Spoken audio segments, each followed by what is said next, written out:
Evangelho de João, capítulo 20.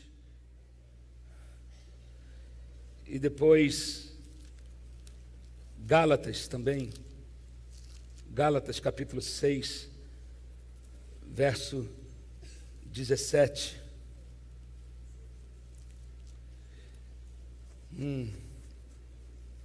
Leia aqui comigo no verso 27 do Evangelho de João.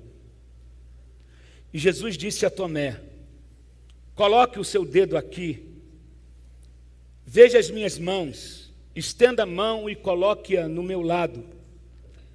Pare de duvidar e creia. Em algumas versões vai dizer: pare de duvidar e seja crente. E disse-lhe Tomé: Senhor meu e Deus meu. Então Jesus lhe disse: porque me viu, você creu? Felizes os que não viram e creram. Gálatas, capítulo 6, verso 17, vai dizer o seguinte: sem mais que ninguém me perturbe, pois eu trago em meu corpo o quê? Eu trago em meu corpo as marcas de Jesus. Eu trago em meu corpo as marcas de Jesus. No culto da manhã, eu falei sobre o tema da mensagem nesse mesmo capítulo, só que começando a partir do verso 19, com o título de Você Tinha que Estar Lá. Né? Você já ouviu essa expressão, ou você já usou essa expressão quando você vê algo espetacular acontecer na sua frente, ou quando você vê algo engraçado e você lembra de alguém, ou quando você tinha uma viagem marcada com alguém, essa pessoa em cima da hora não pode ir, aí você chega contando tudo o que aconteceu naquela viagem e você fala: cara, você tinha que estar lá. Foi maravilhoso.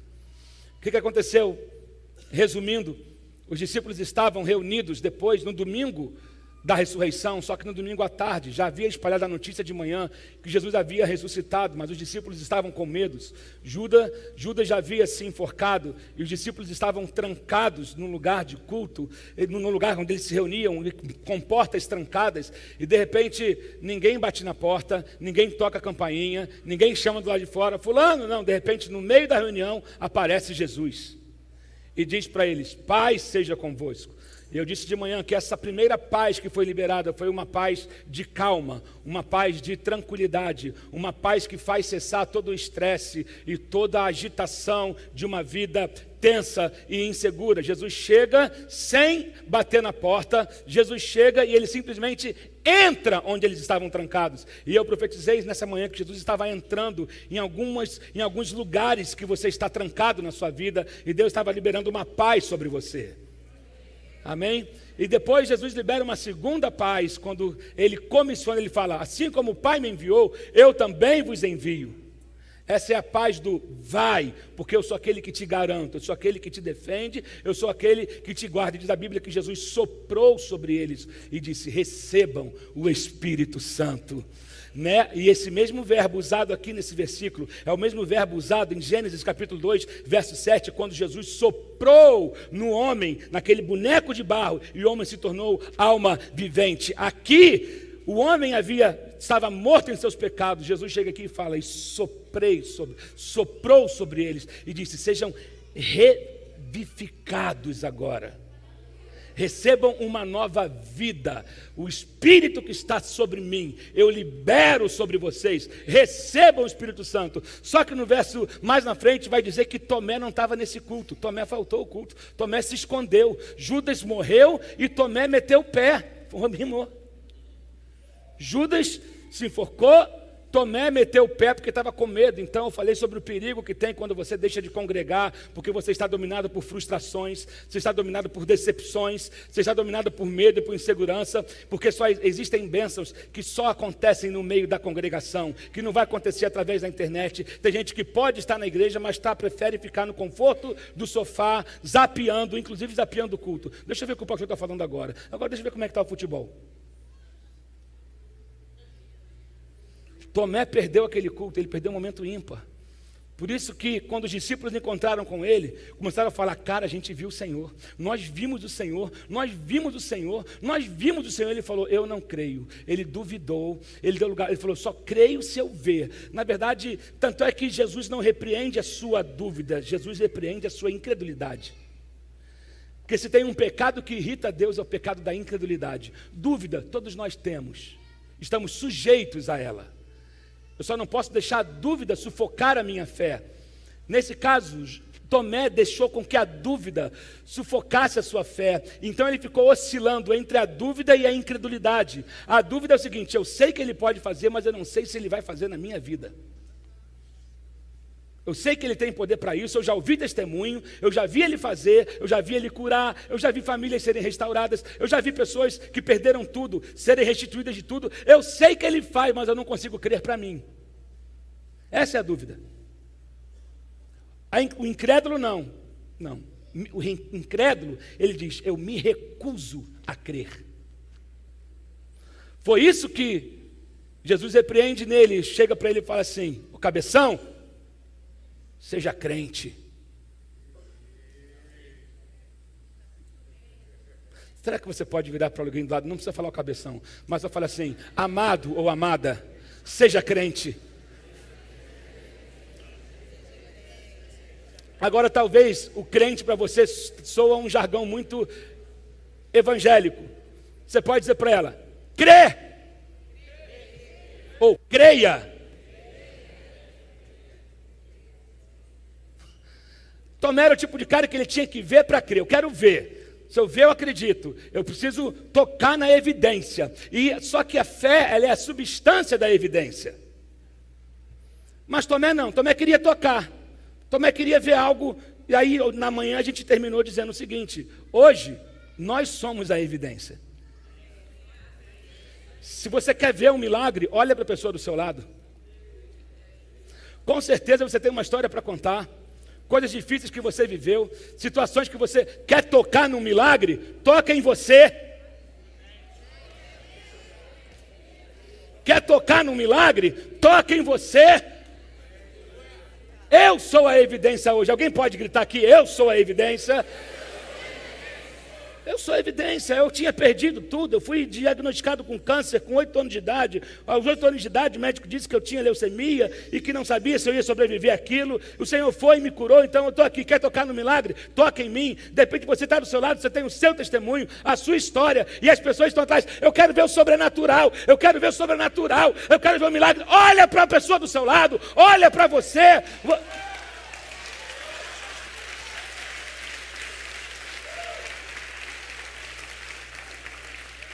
Nós somos a evidência hoje. Nós somos o sinal do sobrenatural. Aqui, eu, você. E aqui a gente terminou o culto da manhã. Não foi? Celebrando, eu sou a evidência, você é a evidência, nós somos a evidência. Mas eu quero falar um pouco sobre cicatrizes. Existem cicatrizes que são visíveis. Eu, por exemplo, tenho uma aqui na testa, pequena, mas quando eu era moleque, minha mãe dirigia um culto no quintal de casa toda segunda-feira. Eu decidia fazer as piores artes nas segundas-feiras, tipo 1 hora antes do culto. Eu lembro que uma vez eu tinha um carrinho de rolemã. Quem não sabe? Não sabe. Quem sabe o que é carrinho de rolemã aqui? Pô, mas olha só, não é esse cheio de frufruzinho que vende nas papelarias hoje não. A gente ia para o ferro velho pegar rodão de bilha. A gente picava madeira e pregava tudo, e eu morava no morro, então tinha uma ladeira que nem asfaltada era danada, foi ser asfaltada depois, e a gente limpava tudo para poder o carrinho deslizar e descer. Já andou disso, Léo? Léo não sabe o que é isso não. Pastor Léo não sabe o que é isso não. Não sabe o que é isso não. E atrás a gente botava as pequenininhas, porque elas davam, sei lá, davam mais velocidade na frente, aquela rodona grandona, e a gente dava cavalinho de pau, botava freiozinho assim na parada, né? Eu tinha feito um carrinho de rolemã top, corria o danado, e minha mãe me dava banho e falava, mandava tomar banho, se arruma para o culto, não vai para a rua, porque eu vou descer para orar, lá embaixo, no quarto, eu vou estar orando com as irmãs, não sai, porque daqui a pouco começa o culto. Estava lá as caixas de som no morro, as cadeiras colocadas lá, e eu quietinho lá. Mamãe descia para orar, só uma voltinha, né, velho? Pô, só uma voltinha, não vai acontecer nada. Só que o carrinho que eu tinha feito, eu dei um mole. Na roda da frente ali, que prende, eu deixei um prego, uma ponta de um prego assim, enferrujado. Lembra disso, mãe? Lembra, né, mãe?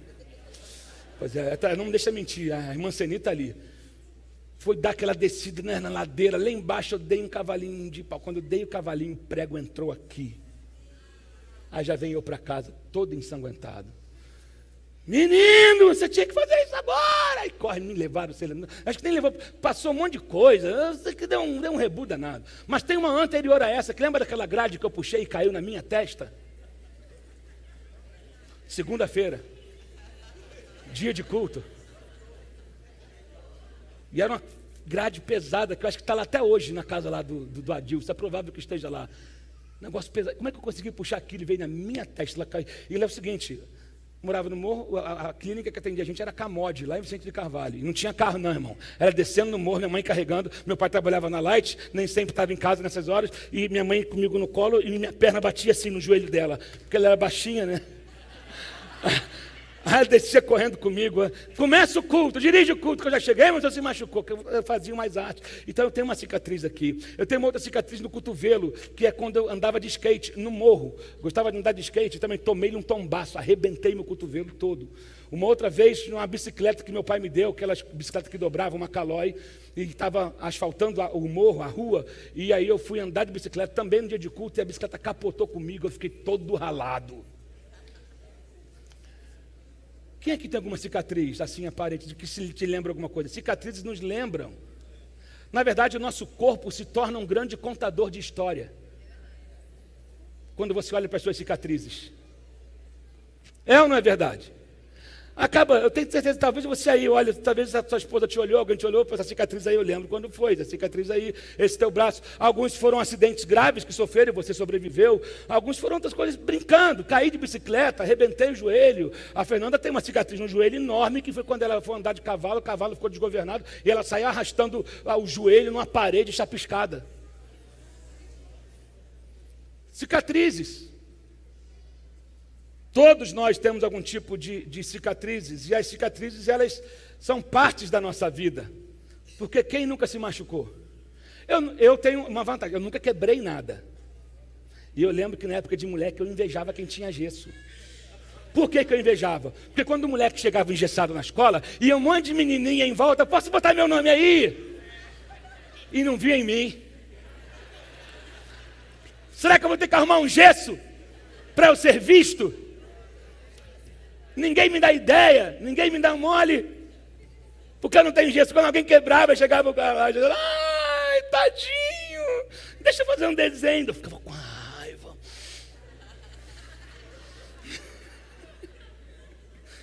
Mas cicatrizes são parte inevitável da vida, e sustos fazem parte da nossa vida. Quem nunca levou um susto grande? E a gente tem que falar de coisas que a gente viveu. Eu já falei aqui uma vez, eu chegando de uma quarta profética, quando eu era ali da Igreja Batista Atitude, tinha pregado, né, e estava cansado o dia todo no estúdio, preguei à noite, cheguei em casa, era 11h pouca da noite, a Laura tinha mais ou menos, acho que 2 anos de idade, 2 anos, e ela estava brincando com uma lupa, aquela lupa, né, lupa do irmão, do Isaac. E aí, sabe quando você chega em casa e relaxa? Tipo, 15 da meia-noite, aí você tirou a camisa, aí você começa a pegar o pijama, né? Aí você já pensa, pô, vou comer alguma coisa e vou à cama. Daqui a pouco estou no meu banheiro, tirei a camisa, abro o chuveiro, só escuto um negócio assim, sabe aquele negócio? Tum. Aí tem uns 5 segundos de silêncio. Tum.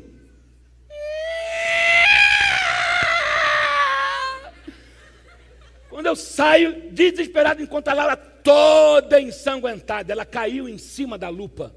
E eu não sabia, era tanto sangue que eu não sabia se o negócio tinha vazado. Morava em Vargem Grande, gente, era longe. E tinha que trazer aqui para esse negócio médico aqui do Barra Shopping. Pense num pai e numa mãe dando quase 200 num carro para chegar ali. E aí quando chegou, não, pai, foi um cortinho aqui, vai ter que dar 3 pontinhos. E eu tive que segurar a Laura. E, né, quem é pai sabe, eu chorava mais do que ela. E então eu olho para ela hoje, eu lembro dessa situação, da cicatriz e como que aquilo aconteceu. Existem cicatrizes que não são tão difíceis de olharem para elas, porém existem outras cicatrizes que quando você olha, você fala, cara, como isso doeu. Eu não sei se você carrega alguma cicatriz assim em você, que você lembra, e se você pudesse, tipo, poxa, como que isso doeu? Talvez a cicatriz lembre um acidente em que você perdeu alguém. Talvez a cicatriz lembre de algo que foi muito pesado para você carregar. Existem outras cicatrizes que não podem ser vistas no seu corpo, mas elas estão impressas na sua alma. Cicatrizes emocionais, cicatrizes causadas por promessas e promessas não cumpridas, por expectativas e expectativas não correspondidas, por relacionamentos que você se doou ao máximo para aquela pessoa e de repente você não foi correspondido naquilo e isso gerou uma frustração em você e você se tornou uma ferida exposta. Isso parece que cada vez que você lembra da traição, você lembra do abandono, você lembra de promessas que não se concretizaram, você lembra de sonhos que foram feitos e não se realizaram, e isso incomoda você. E uma grande parte dos tempos de pastores, ele é usado para ouvir pessoas falar de suas cicatrizes. Não é verdade? Boa parte de nós, pastores, quando atendemos alguém, vamos dar um gabinete, normalmente nós ouvimos, a maioria dos casos, são pessoas falando ou das suas feridas ou das suas cicatrizes. Né? Porque existe uma quantidade de pessoas que foram machucadas pela vida, que foram feridas pela vida, e eu quero que você entenda que Deus sabe exatamente o que você está passando agora, e algo bom que eu quero que você entenda, é que nada na sua vida vai ser perdido. Amém? Eu não consigo, de repente, ter todas as respostas para você. Eu não tenho para mim. De uma coisa eu sei, Deus continua no trono. Ele continua governando. O propósito, ele vai ser revelado. O propósito para a minha vida. Eu não sei porque certas coisas aconteceram comigo ou estão acontecendo com você. De repente as coisas estavam tudo bem, de repente parece que começa a ruir, parece que um problema chama outro, não é verdade? Né? Parece que uma crise chama outra. Parece que existem momentos que parece que as pessoas decidem conspirar contra você ao mesmo tempo, ou então elas se alinham com o inferno e com o teu vizinho, há uma conspiração, as pessoas decidem, simplesmente cismaram de naquele mês começarem a vir contra você, começar a perseguir, começar a te ferir. E eu quero que você entenda que Deus está vendo exatamente o que você está passando.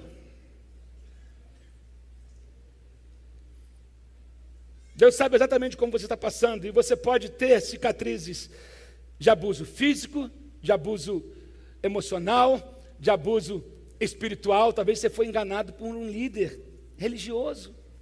Infelizmente, queridos, não é para ter, mas tem. Tem pessoas que aproveitam da sua fragilidade espiritual e nisso tudo ela acaba abusando de você. E quando a gente fala de abuso, o abuso ele não está só ligado na área sexual não, gente. Tem abuso financeiro, tem abuso emocional, tem um abuso espiritual também. É quando as pessoas começam a fazer chantagem, coisas que, falando em nome de Deus, o que Deus não disse, mandando você dar tanto dinheiro, porque se você der tanto dinheiro, Deus vai fazer isso, e Deus não faz barganha com ninguém. Eu creio no princípio da oferta, mas Deus não vende cura. Pelo amor de Deus, alguém está me entendendo aqui? Só que algumas pessoas, no momento de fragilidade, acabam cedendo a esses encantos. E infelizmente acontece, tem gente ruim em todos os meios. Mas eu quero que você entenda que Deus está pegando tudo isso que aconteceu, mesmo não sendo para ser, Deus está transformando você numa evidência se você ainda não é. Deus está transformando, tem pessoas que já são uma evidência, tem outras pessoas que elas acham que elas são um fracasso. Tem outras pessoas achando que a ferida ou que essa cicatriz te torna inapta de servir a Deus, que talvez a crise que você passou ou o estado que você está te deixa, Deus te exclui você. Não, Deus não é daquele que exclui, Deus é daquele que inclui. Ele vai lá e pega o perdido, pega o ferido, pega o rejeitado, pega o abandonado e fala, vem para cá. Por isso que a Bíblia fala que o amor de Cristo nos constrange. E a palavra constranger significa apertar para junto. Entende? Aí você O amor de Cristo nos constrange, isso é, ele nos aperta, ele fala, vem para cá, gruda em mim. Cicatrizes, feridas. E interessante que você precisa entender que Jesus é o curador ferido. Você não entendeu? Jesus foi ferido, por isso ele cura. Quem foi ferido sabe o valor de uma cura, de uma restauração. Tem pessoas aqui que foram feridas ou estão sendo nesse momento, mas Deus está transformando você num instrumento de cura para outras pessoas que vão passar pelo que você está passando hoje, ou Deus vai cruzar no seu caminho, colocar na sua frente pessoas vivendo o que você já viveu há 5 anos atrás, porque tem problemas que não nos assustam mais hoje, porque nós já passamos e encaramos eles. Aquilo que já é teu, que já é conhecido teu, você faça bem. Agora, aquilo que é desconhecido. Existem situações que você é formado, mas que para a pessoa que está sentada 3 cadeiras atrás de você é desconhecida. E você tem os elementos para dizer para ela, eu estive aí. Eu sobrevivi ao que você está passando. Só que eu me comportei assim, assim, assado. Você está entendendo? Deus está te transformando num curador ferido. Oh, Jesus! Deus vai te transformar num elemento de cura, porque Ele disse, vão e façam o que eu fiz. Quer seguir a mim? Tome a sua cruz, se identifica comigo no sofrimento, e vocês vão desfrutar na minha glorificação, vocês também serão glorificados, mas há um caminho a ser seguido. Jesus é o caminho, a verdade e a vida. Com Jesus, para se chegar a Ele, não tem atalhos. O caminho que ele passou foi o caminho da rejeição, foi o caminho da humilhação, foi o caminho do ser mal compreendido, né? Ele foi rejeitado na sua própria terra, Nazaré. Quem ele pensa que é? Filho de José, o carpinteiro, tirando essa onda toda, mandando você ficar curado, botando a mão nas pessoas. Quem ele pensa que é? Está tirando onda de quê? Qual é, rapaz? Qual é? Jesus chegou e falou, esse povo não quer nada, vamos embora daqui. E nunca mais voltou em Nazaré.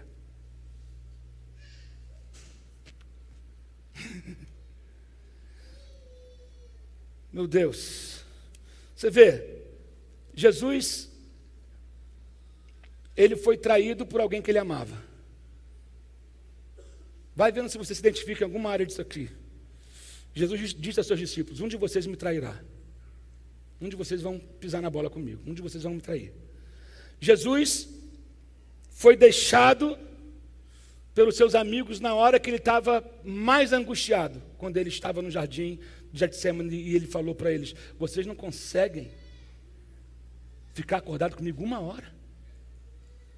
Você já foi abandonado por alguém que você mais confiou? Você já foi abandonado por um amigo que você pediu socorro e ele simplesmente passou a não mais atender o seu telefone, a simplesmente ele sumiu da sua vida? Deixa eu te falar uma coisa, às vezes não é porque ele quis sumir não, é só porque ele não tem recurso para te atender naquele momento. Não leve todos os sumiços de alguém que você ama como algo totalmente maléfico. É que às vezes a pessoa sabe do teu sofrimento, mas ela simplesmente se sente impotente diante do teu sofrimento. Eu não tenho nada que eu possa fazer para ele. O que Pedro podia fazer? Lógico que Pedro podia ficar acordado, mas Pedro estava também entregue à depressão, à angústia. Tiago, João, os caras não conseguiram, dormiram, porque o sono é a fuga do deprimido. O sono é a fuga do deprimido. E Jesus ficou angustiado. E ele falou, vocês não conseguiram ficar comigo, já 1 hora comigo. Você já se sentiu sozinho, abandonado? Jesus estava sozinho na cruz, quando ele disse, Deus meu, por que me desamparaste? Eu quero que você entenda que as nossas feridas e as nossas cicatrizes, elas nos lembram momentos de dor. Mas também nossas cicatrizes identificam quem somos. Eu quero que você entenda que Deus usa pessoas feridas. Estou terminando ainda não, mas pode ficar aí. Diminuiu o tom, não pode ficar, pode ficar.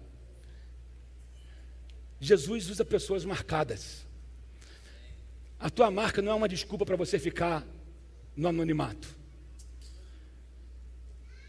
A tua marca lembra que você sobreviveu a isso. Você sobreviveu a algo terrível.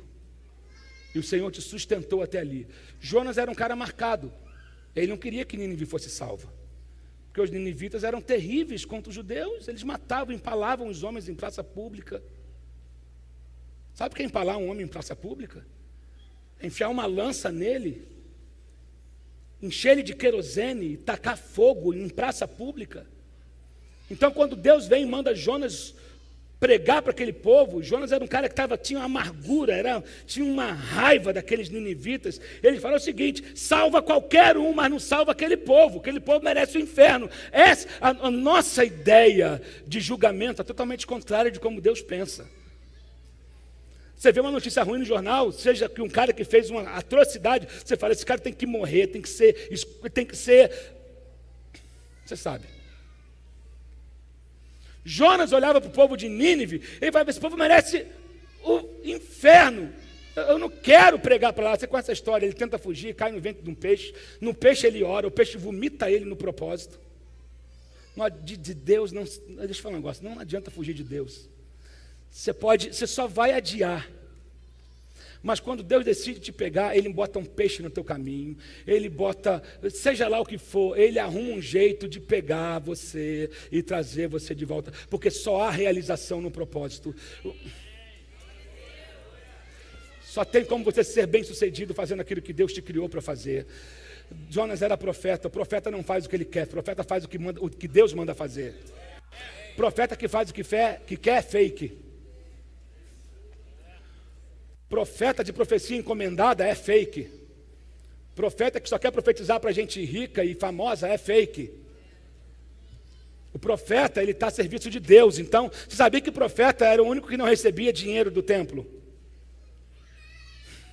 Ele era totalmente sustentado por Deus. Você vai ver do que eu vou mandar para você. Porque você não pode ter parte com ninguém. E Deus fala para Jonas, Jonas chega em Nínive, aí quando ele recebe o esboço do sermão, ele gosta. Aí Jonas, fala para Nínive, que se eles não se arrependerem, que se eles não se converterem, eu vou mandar fogo do céu, vou destruir todo mundo. Ele falou, esse sermão é bom de pregar. Ele recebe um esboço de Deus, tu vai pregar o seguinte, que se eles não se arrependerem, em 40 dias eu vou descer fogo. E vai consumir tudo. Ele, olha a raça de não sei o que. Pregou para o rei, ficou andando pela Nínive, pregando e torcendo, né? Esse povo não vai se arrepender mesmo. Vocês vão morrer, não quer mudar a vida, não quer transformar, vai vir fogo do céu, vai destruir isso tudo aqui. Para surpresa de Jonas, o rei começa a se arrepender, botar cinzas na cabeça. Quando o rei faz, o povo faz. Quando o pai ora, o filho ora. Quando o pai lê a Bíblia, o filho lê. Então não mande o seu filho fazer o que você não faz. É fácil mandar fazer, eu quero ver você ser o exemplo. O rei começou a se arrepender e se quebrantar, o povo foi atrás. Aí Nínive é tomada por um arrependimento. O fogo desceu, mas Jonas não conhecia aquele fogo. Jonas esperava um fogo, mas veio o fogo da salvação.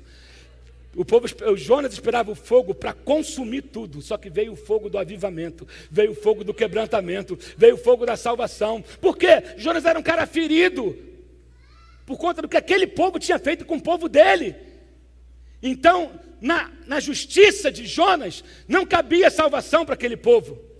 Tanto é que ele tem pena de uma planta que nasce da sombra para ele, depois morre, ele briga com Deus porque a planta morreu, mas ele não teve misericórdia do povo. E Deus fala com ele, você teve misericórdia de uma planta e não teve misericórdia do povo. E ele fala com Deus assim, eu não queria pregar para aquele povo, porque eu sabia que eu sou misericordioso, o povo está tudo arrependido lá agora, ó, salvo.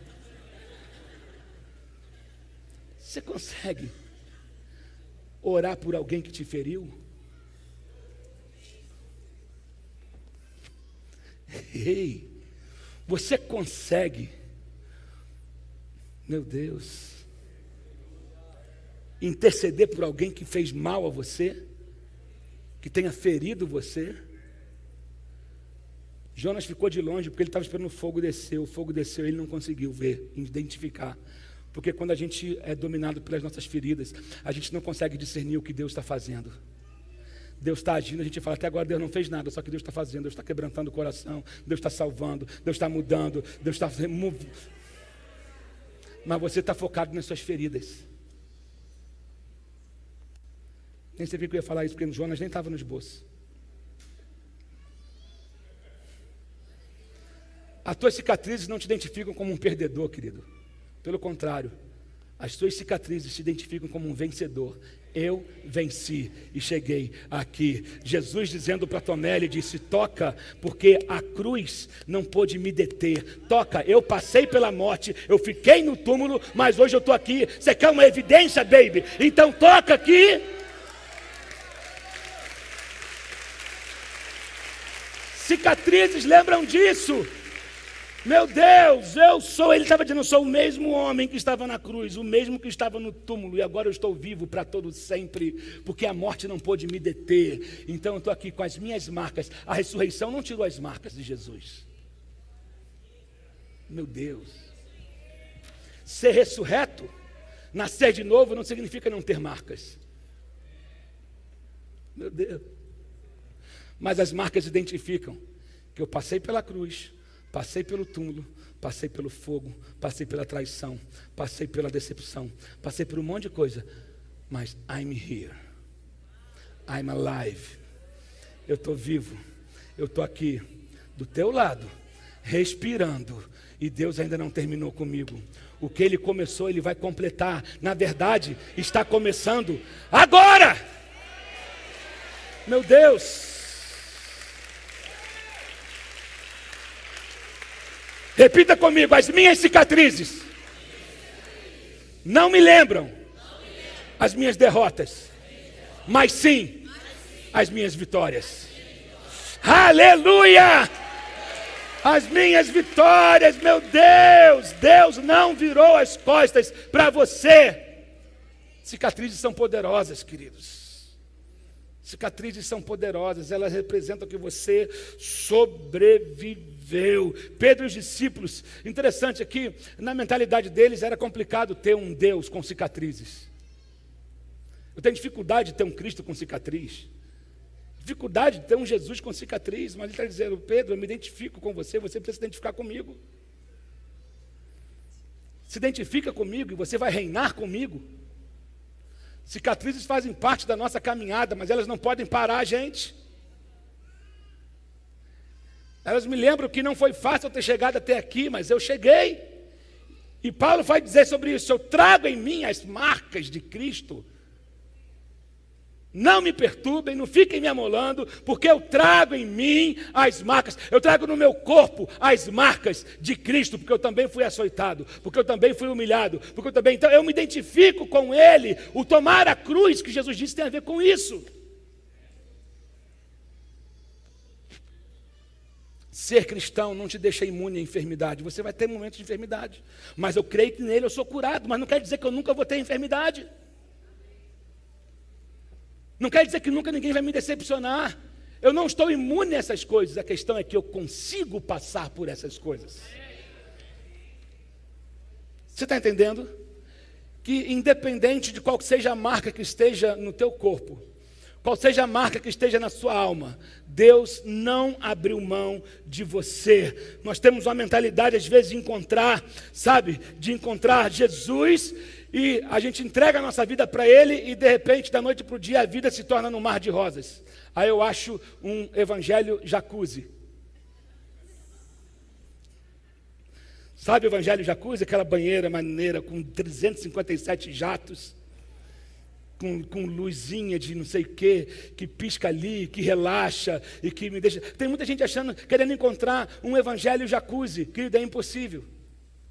Evangelho envolve renúncia, evangelho envolve correr risco, evangelho envolve matar a minha carne a cada dia e não deixar que a minha carne me domine, mas eu escolho Cristo todo dia e eu decido viver para Ele e eu aceito ter em mim as marcas dEle, porque eu sou discípulo, eu não sou multidão.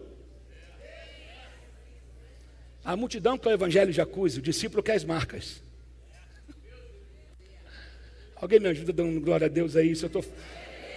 Sabe, quando você encontra o Jesus real vem com cicatriz. O Jesus que a gente crê, o Jesus de Nazaré, o filho que nasceu de uma virgem, e que era um mistério escondido em Deus Pai, que foi revelado aos homens, esse Jesus que te salvou, ele vem com cicatriz. Ele suportou tudo para não perder você. Ele suportou a rejeição, ele suportou tudo. E na cruz do Calvário começou a nossa história. O diabo achava que tinha terminado a história de Cristo, mas na verdade estava começando. E tem até uma canção que eu escrevi uma vez, que a Ariane canta, dizendo que a cruz não foi o fim, a cruz foi o começo. A cruz foi o começo. Você precisa entender isso. Paulo disse: eu carrego as marcas, eu carrego as cicatrizes, sabe, eu carrego isso em mim, e eu me orgulho das minhas cicatrizes, porque o Senhor me manteve vivo como Ele prometeu. Ele não me manteve intacto, Ele não me manteve vivo numa redoma e com a máscara para eu nem respirar e pegar nenhum tipo de vírus. Ele me manteve vivo. Só os vivos dêem glória a Deus aqui agora. Só quem está respirando aqui, não é quem não tem cicatriz, é só quem está vivo. Porque tem gente que acha que o fato dele ter passado por um monte de coisa, ele se torna inapto. Deus está falando, não, é justamente as suas marcas que te tornam úteis. Eita. São as tuas cicatrizes que te tornam útil. É a história de vida que você carrega, que é diferente do irmão que está do teu lado, da irmã que está atrás de você, do cara que está do outro lado. Todo mundo tem uma cicatriz, histórias de vida, e que não serão desperdiçadas quando você decide colocar o Senhor Jesus como Senhor sobre a tua vida. Nada será desperdiçado. Eu trago em mim as marcas de Cristo. Eu passei por altos e baixos, mas eu sou marcado. Eu passei por doença, mas eu sobrevivi. Eu passei por tragédia, mas eu estou aqui. Eu perdi tudo depois de ter tido muita coisa. Perdi tudo, mas estou reconstruindo a minha vida, porque eu trago em mim as marcas de Cristo. Senhor, meu Deus. Uou! Às vezes a gente cria pensamentos irreais a respeito do que é o evangelho raiz. Pensamos que o fato de sermos mais do que vencedores, não teremos lutas. Não, nós somos vencedores justamente porque lutamos. Somos mais do que vencedores porque Ele vai usar para a nossa vida para fazer coisas extraordinárias. Por que é o mais do que vencedor? O mais do que vencedor é aquele cara que ele faz coisas que ele jamais imaginaria. Está frio, irmão? Por isso estou vendo gente dormindo aqui. O frio faz dormir, né? Olha lá, mexe aí. Todo mundo olhando para você, eu vou deixar você falar aí. Quando você terminar, a gente continua a pregação. Pode mexer. Brincadeira, irmão. Eu estou vendo gente se encolher, gente se esfregar assim. Está frio, né, gente? Está começando a mudar o clima. Amém. Onde é que eu estava? Deixa eu te falar uma coisa. Deus não te ajuda apenas a superar a tua dor. Ele ajuda você a passar por ela. Ele passa com você. E é isso que é a diferença do evangelho. É que você, ainda que eu passe pelo vale da sombra da morte, não temerei mal algum, porque tu estás comigo. Qual é a nossa maior garantia? É a presença dele. Uma coisa é passar pela luta sem Ele. Quando você passa pela enfermidade sem Ele, você reclama, você acha que vai morrer, você tudo. Mas quando você passa com Ele, você fala, eu sei quem eu sou em Cristo. Eu sou mais do que vencedor. E ainda que eu passe pelo vale, eu não temerei, porque Tu estás comigo. A Tua vara e o Teu cajado me consolam. Aquele que habita no esconderijo do Altíssimo, a sombra do Onipotente descansará. Você começa a trazer a palavra, e aí isso é o mais do que vencedor. Você não mora na dor, você passa por ela. Amém? Você não mora na crise, você passa por ela. Tem gente que ainda está presa na sexta-feira, eu falo sempre isso, preso ainda no dia da crucificação. Domingo já chegou e ele ainda está com medo. Domingo já chegou e ele ainda está chorando a morte. Domingo já chegou e ele ainda está tadinho, perdemos tudo. Jesus já está no meio há muito tempo. Ó. Ei, paz seja contigo.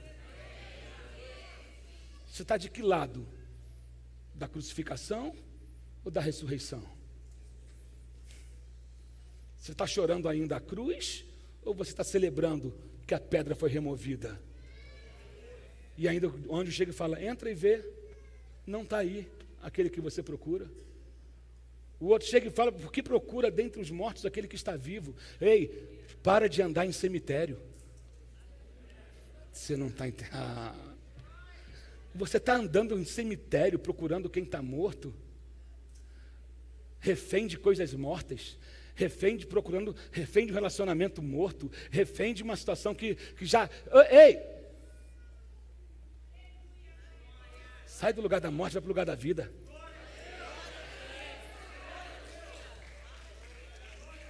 Por que procura entre os mortos aquele que está vivo?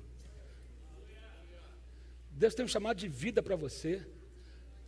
Não, o teu lugar não é ali. Ele passou por aquele túmulo para que você não pudesse passar. Aquele túmulo tem a ver com a morte eterna. Ele diz, eu venci a morte. E eu vivo agora para sempre. Então, se eu estou nele, eu vou viver para sempre. Se eu estou nele, enquanto eu estiver nessa terra, eu passo por luta, mas eu passo com ele, e eu sou mais do que vencedor, e as portas do inferno não podem contra a igreja, e eu me levanto e me posiciono, porque eu sei quem eu sou nele. Mas eu trago em mim cicatrizes, e não me envergonho delas. Fique em pé no seu lugar.